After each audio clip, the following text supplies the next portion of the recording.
Stranger Things has finally come to an end after 3 years of waiting for this crescendo of a season that we got.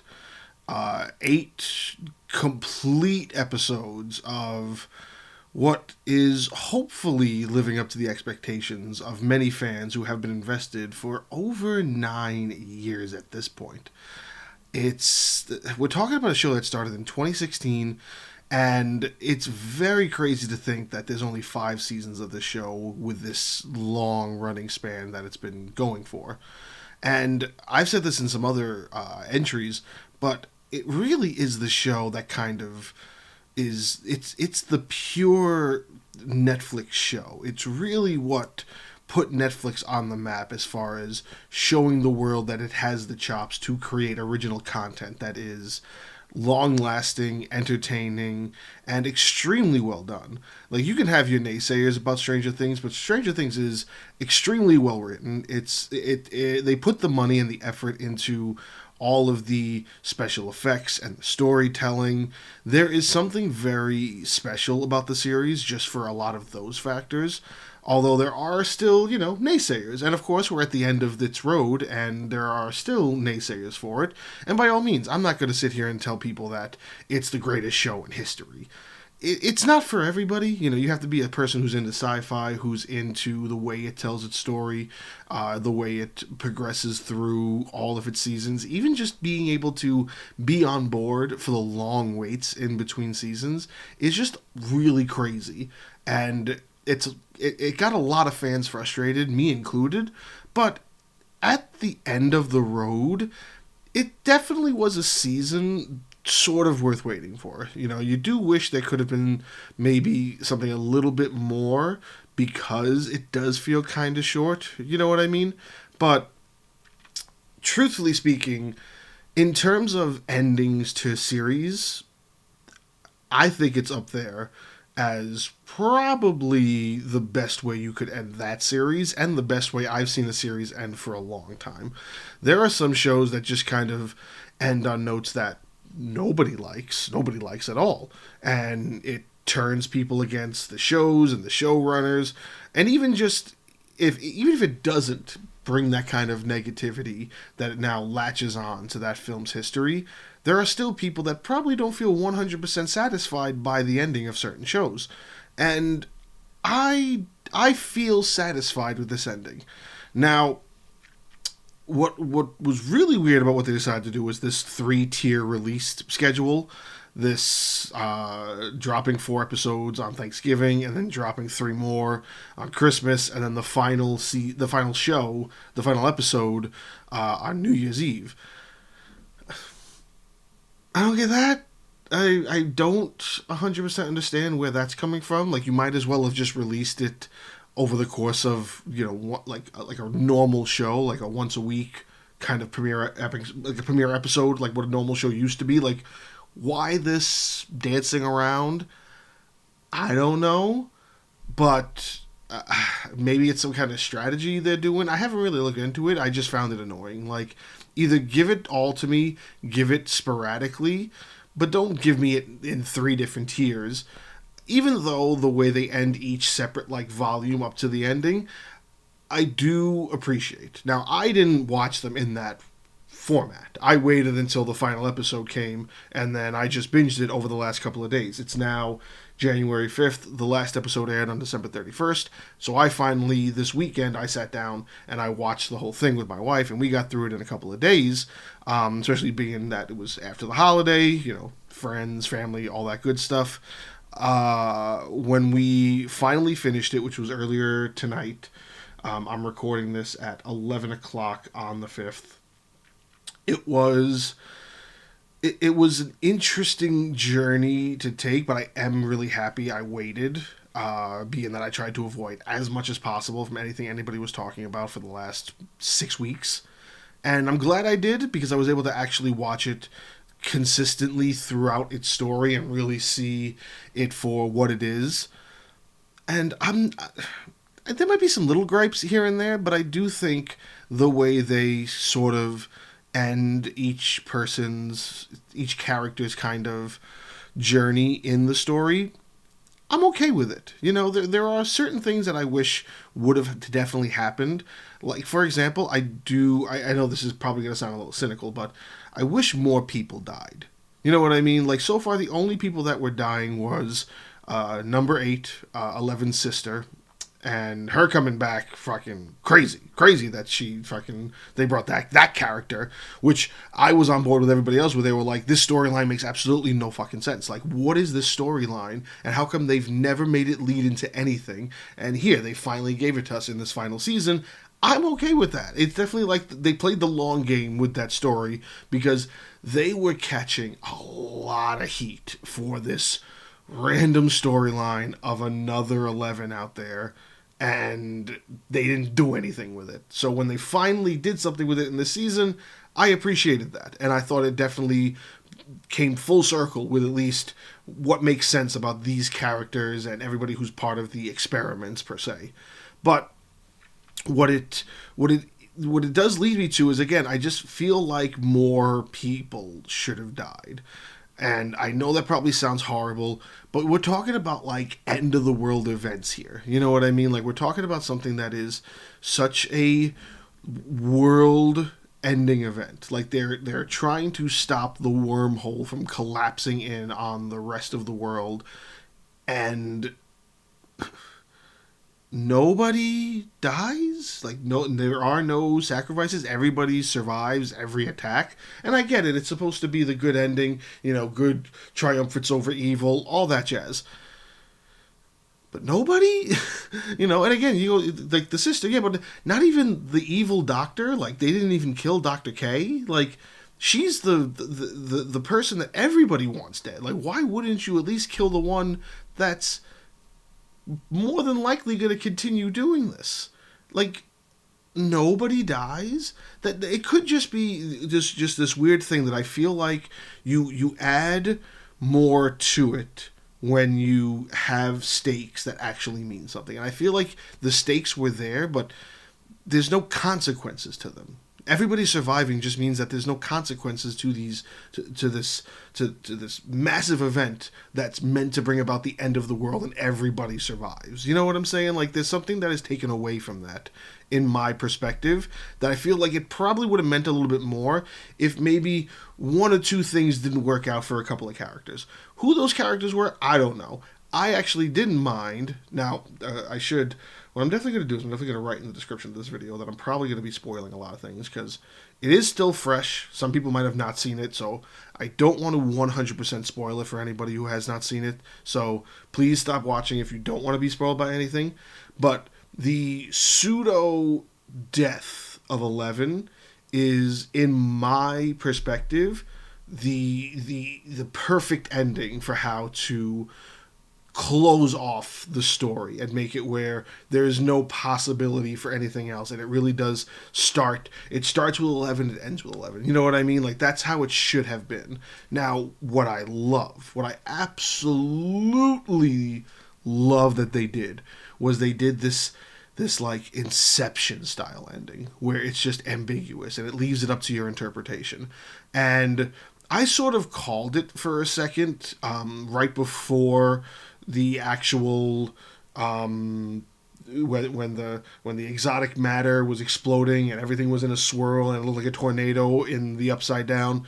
I kind of called it right there, and I'm like, how did she get over there? How did she make it from the truck to that entrance when we didn't see the truck open at all? There's no way she would have made it over there with nobody noticing and the soldiers all surrounding them. There's just no way.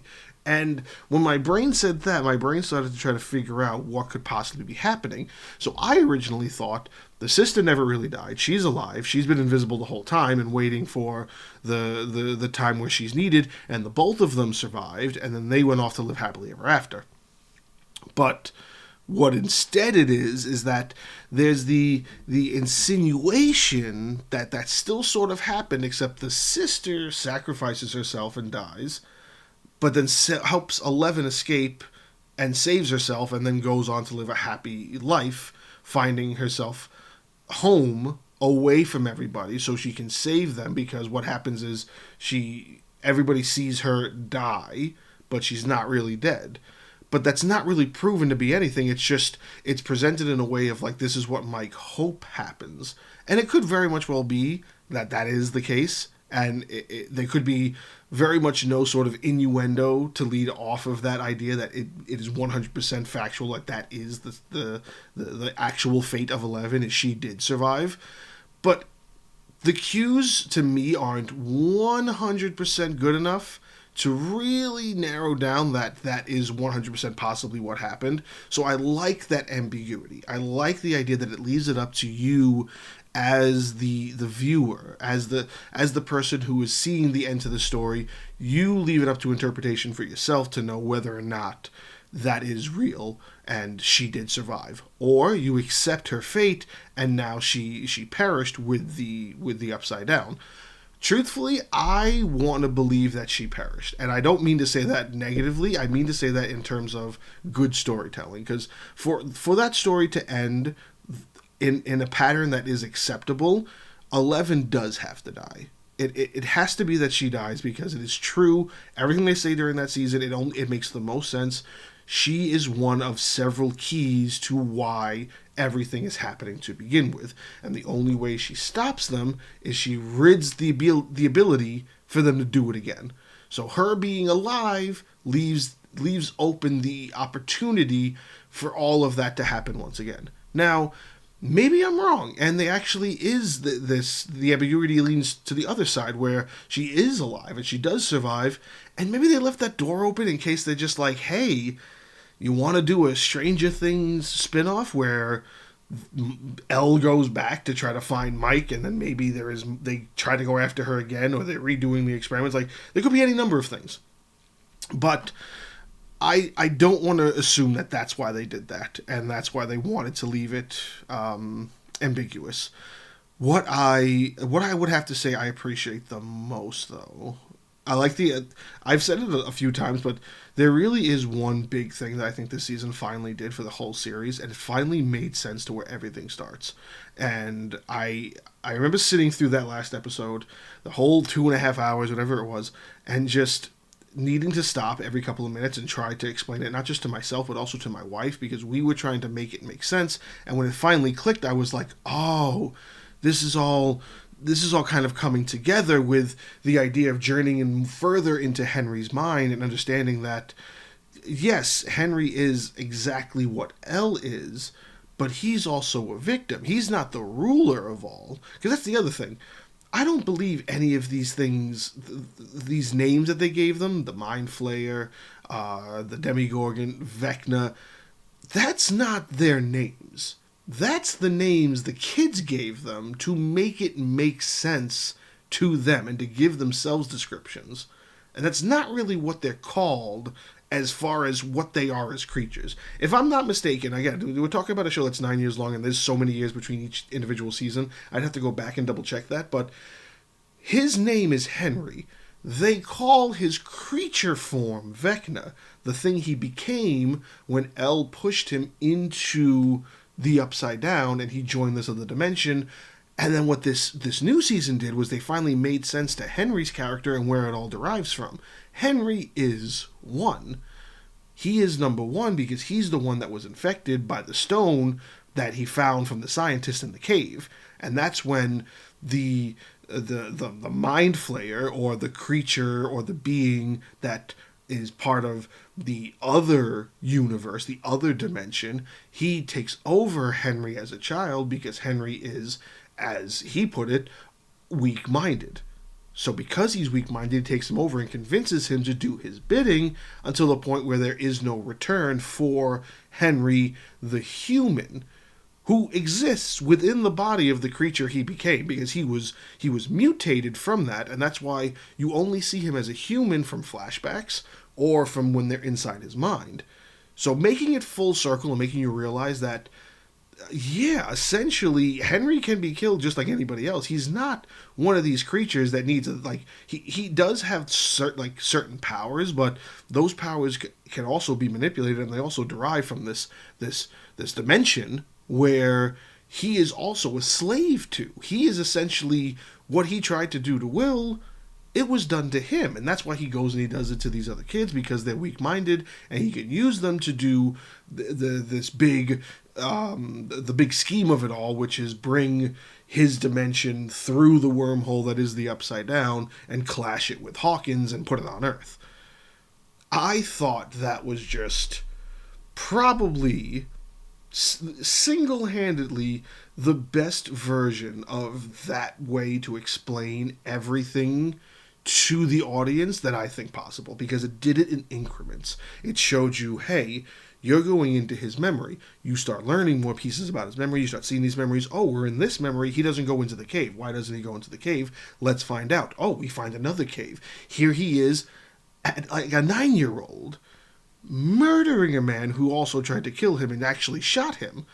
And that's what he shoots him in the hand, and he picks up the stone, and the open wound allows the stone to overtake him. That's how he becomes one, because these scientists, they were already doing this shit. They had that stone, and he knew that he had to get it away from them, but he couldn't, because it was already, he was found, he thought he was found, and then he was killed, and then the stone wound up becoming part of Henry. And Henry was doomed from the get-go. And now that's years. We're talking, Will was able to overcome it when he was taken over, and that was maybe 2 years. This happened to Henry when he was like 8 or 9 years old. He's like well into his teens when all this happens, and he's in he's part of the science experiment, and he's one of the 11 or the 12 of them, and that's when the experiment at the laboratory gets overtaken, and almost all of them die, and then 11 sends him to the other world, and like all of that's happening over years, so he's already overtaken, and not only that, he's in the dimension also being mutated and being consumed by the creature of that other dimension.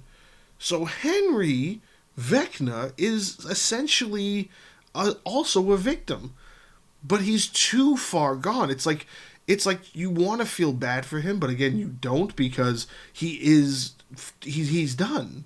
There's no coming back for him as a human. If they went that route, I probably would have boycotted the whole thing. Henry had to die. Henry 100% had to die, because his only physical form was of the creature they called Vecna. So there's no coming back from that. There's no turning him back into the human he was and trying to assimilate him back into life. And like, if they had come up with some bullshit where they're able to remove everybody's powers in some way, I would have been pissed about that. But what they did, I'm all for it. I think that's an amazing callback to really making everything make sense, because you think back through all of the other seasons where you're questioning, like, where does this all come from? How did it all get started? And they give you little bits, but it's never the core. And the core, everything started in that fucking cave. Everything that happened to Henry on that day in that cave, that's ground zero. That is just... The Duffer Brothers are... They're just... I get that we all mad that it took them this long, but if it took them this long to try to make this make sense and none of this was planned from the beginning, I guess I'll accept it, but I still have to give them their flowers. They put the work in, and they put the effort into making this story, and on such a note that there are so many satisfying bits of it. Like, even just the idea that 11 isn't actually the one that kills Vecna. It's Mrs. Byers, Will's mother, Winona Ryder. She kills Vecna, which is perfect to me. It's such a bittersweet moment, because it really...